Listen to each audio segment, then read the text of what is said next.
Hello, dear student. Welcome you all. I hope you all are good. So we are learning about chemical reaction and equation. So this is our chapter, chemical reaction and equation. So in this chapter, we are learning about types of chemical reaction, right? So we have learned about combination reaction, decomposition reaction, अनि displacement reaction भनेको के हो भन्ने कुरा आज हामी पढ्नेछौँ. So today's topic is displacement reaction. So आजको हाम्रो टपिक रहेको छ displacement reaction.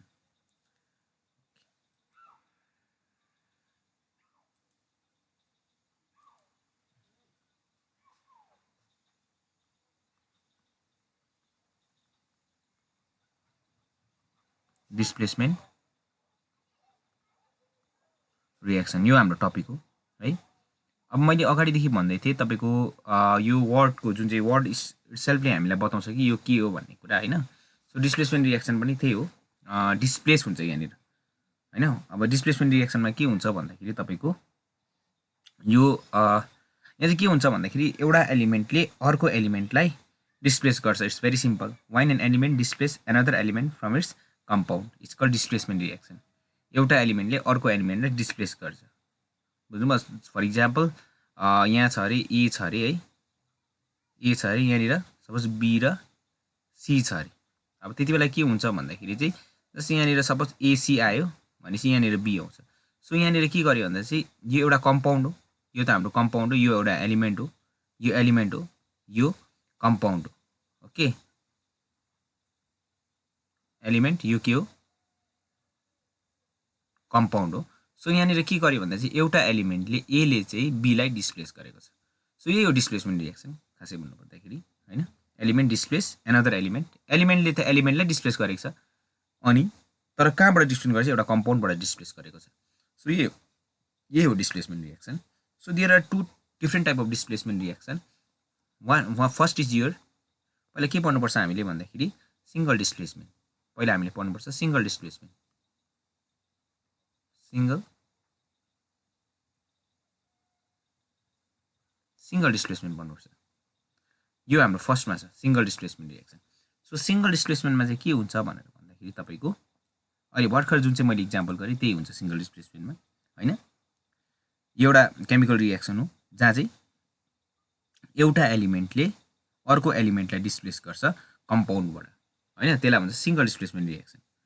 It is a type of chemical reaction where an element react with compound and takes the place of another element in that compound. भन्नुको मतलब के हो भन्दाखेरि जुन चाहिँ तपाईको एक्जाम्पलबाट मजाले बुझिन्छ. फर एक्जाम्पल मैले माथि नै लेखेको छु एक्जाम्पल a प्लस bc छ भने यहाँ के हुन्छ सपोज ac कुरा यहाँ यस्तो हुँदैछ प्लस b. यहाँ चाहिँ ए ले चाहिँ बी लाई डिस्प्लेस गरेको छ यो कम्पाउन्डबाट. सो यसलाई नै भन्छ single displacement reaction. For example तपाईको एक्जाम्पल हेर्नुपर्छ. यहाँनिर हामीले जिंक छ. यहाँ जिंकको सलिड फर्म हुन्छ हैन. जिंक यहाँ छ copper sulphate CuSO4. This is your copper sulphate. Okay. So copper sulphate zinc हैन.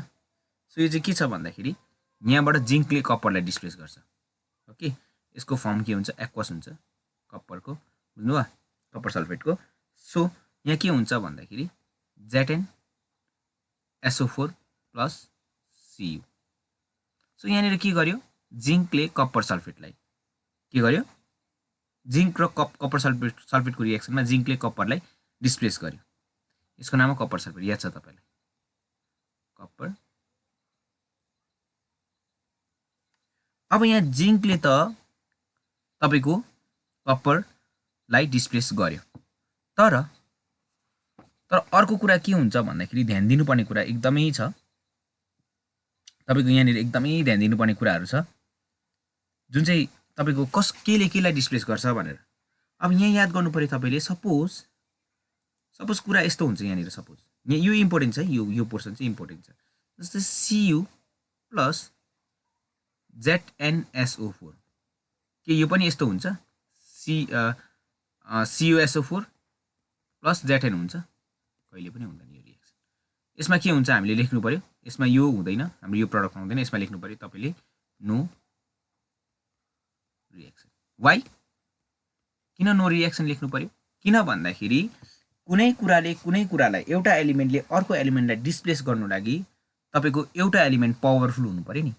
और जिंक चाहिँ के हुनु पर्यो? यहाँ in this case zinc is more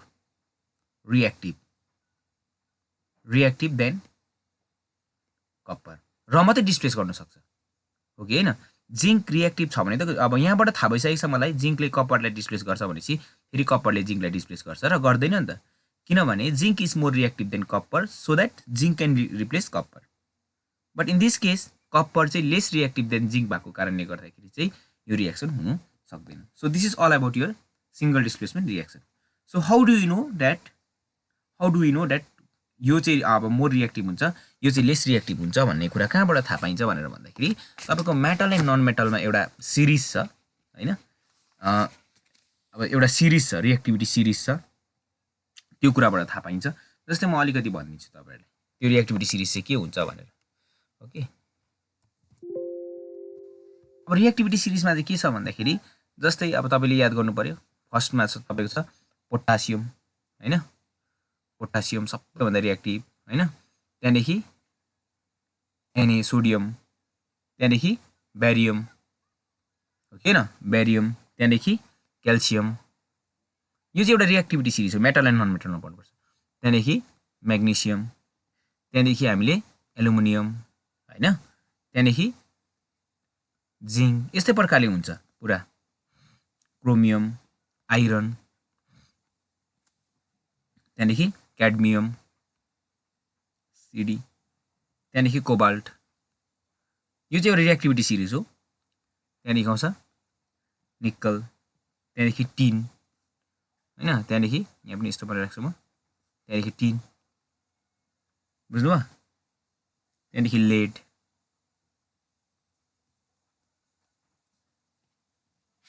त्यहाँदेखि कपर, त्यहाँदेखि मर्क्युरी, त्यहाँदेखि तपाईको सिल्भर, त्यहाँदेखि गोल्ड, त्यहाँदेखि आउँछ तपाईको प्लाटिनियम आउँछ। सो यो हेरेर भनेको नि, अघि मैले के लेखेको थिएँ भन्दाखेरि यो रिएक्सन लेखेको थिएँ मैले। अब हेर्नुस् है रिएक्सन, अब हेर्नुस् है मैले के लेखेको थिएँ भन्दाखेरि दुईटा रिएक्सन, एउटा रिएक्सन लेखेको थिएँ मैले जेटेनको रिएक्सन लेखेको थिएँ हैन?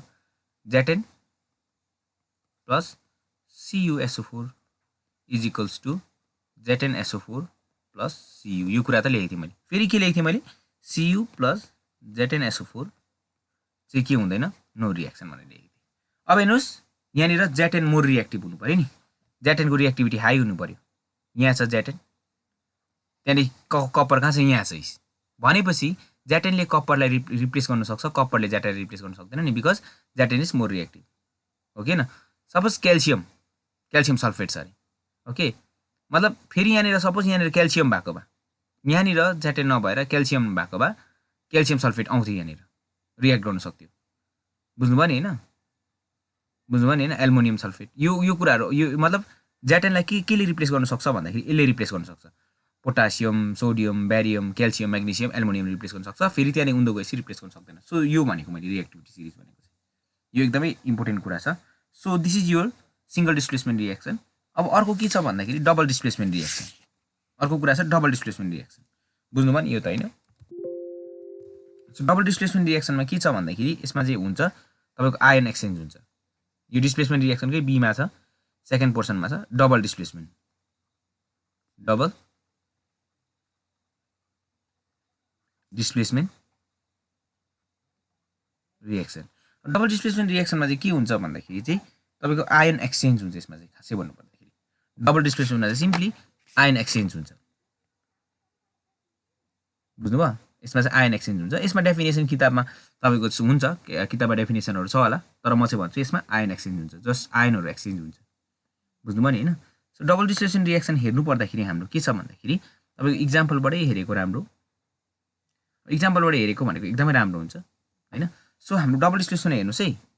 जस्तै यहाँ एउटा के छ भन्दाखेरि तपाईको इक्जाम्पलको लागि एकदमै इम्पोर्टेन्ट छ डबल डिस्प्लेसमेन्ट आयन एक्सचेन्ज हुन्छ यहाँनिर जस्ट यहाँ चाहिँ डबल डिस्प्लेस हुन्छ एउटाले एउटाको ठाउँ लियो भने अर्कोले त्यो ठाउँमा गएर बस्छ नि यहाँ चाहिँ जस्तै फर इक्जाम्पल Na2SO4 यसको नाम के हो सोडियम सल्फेट हैन अनि यहाँ छ बेरियम क्लोराइड सो यहाँ चाहिँ के छ भन्दा चाहिँ तपाईको अब हेर्नुस् है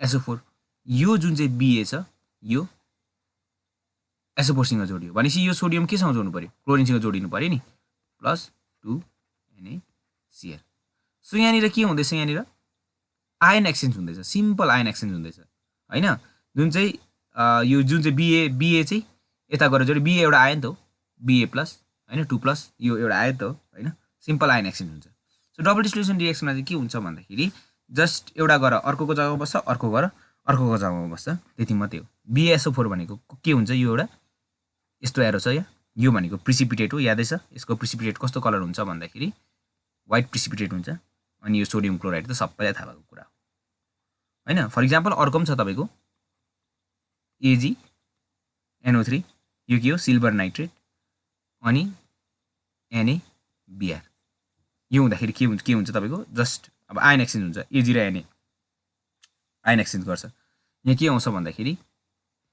AgBr अब Ag र Br लाग्यो Ag र Br लाग्यो नि यहाँनिर के गरेर बस्नु पर्यो Na गरेर बस्नु पर्यो हैन NaNO3 भनेको सोडियम नाइट्रेट यो सिल्भर नाइट्रेट थियो नि यो सोडियम नाइट्रेट यो सिल्भर ब्रोमाइड अनि यो पनि एउटा प्रिसिपिटेट हुन्छ यो चाहिँ कस्तो खालको प्रिसिपिटेट हुन्छ भन्दाखेरि येलो प्रिसिपिटेट हुन्छ सो आयन एक्सचेन्ज हुँदैछ यहाँनिर डबल डिस्प्लेसमेन्ट रिएक्सनमा चाहिँ so this is all about your double displacement reaction and single displacement reaction हैन जुन चाहिँ डबल डिस्प्लेसमेन्ट के हुन्छ आयन अथवा ग्रुप चाहिँ के हुन्छ एक्सचेन्ज हुन्छ एउटाले अर्कोलाई डिस्प्लेस गर्छ त्यो अर्कोको जग्गामा गएर अर्को बस्छ भन्ने कुरा मात्रै हो so this all about your displacement reaction and single displacement reaction and double displacement reaction okay I think clear भयो होला धन्यवाद